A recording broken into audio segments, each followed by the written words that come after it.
হিসাবে আসে এবং ওটা যেন পাবলিক ফান্ড থেকে আসে সেটা আমরা দাবি করব এবং প্রতিটাই যেন নিউ অ্যান্ড এডিশনাল, নতুন এবং অতিরিক্ত হয়।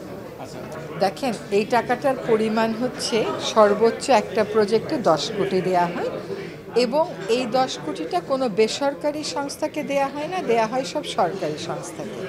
এবার যে 7টা প্রকল্প অনুমোদন দেয়া হয়েছে তার মধ্যে নর্দমা নেই, তার মধ্যে সোলার আছে, কেমন করে বন্যা খরা সহিষ্ণু চাষাবাদ করা হবে সেটা আছে, ট্যানারি শিল্পের যে কঠিন বর্জ্য ব্যবস্থাপনা যেখান থেকে জলবায়ুর অন্যতম গ্যাস মিথেন আসছে সেটা নিয়ন্ত্রণের কথা বলা আছে।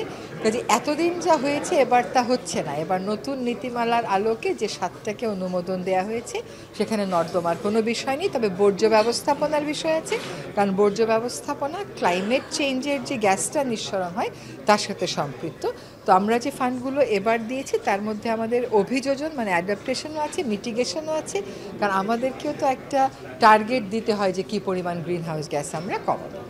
দেখেন, আশা আপনাকে জিয়ে রাখতেই হবে। আপনি যদি মনে করেন যে প্রতিবারই ওরা বলে কোনোবারই কিছু দেয় না আমি আর যাবই না, কথাই বলবো না, সেটা তো সমাধান হলো না।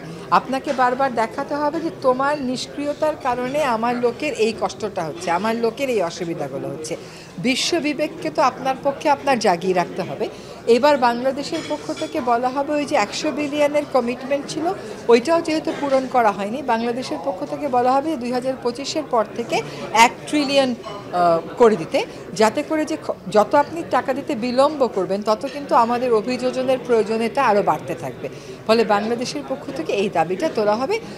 আমার তো আশা ছাড়ার কোনো কারণই নেই, কিন্তু অতীত অভিজ্ঞতা যদি এবারও প্রতিফলিত হয় তাহলে এবারও একটা প্রতিশ্রুতি আসবে। ওই প্রতিশ্রুতিকেও যে আপনি ফেলে দেবেন তারও তো কোনো উপায় নেই, কারণ ওদেরকেও তো জবাবদিহিতার মুখোমুখি করতে হবে।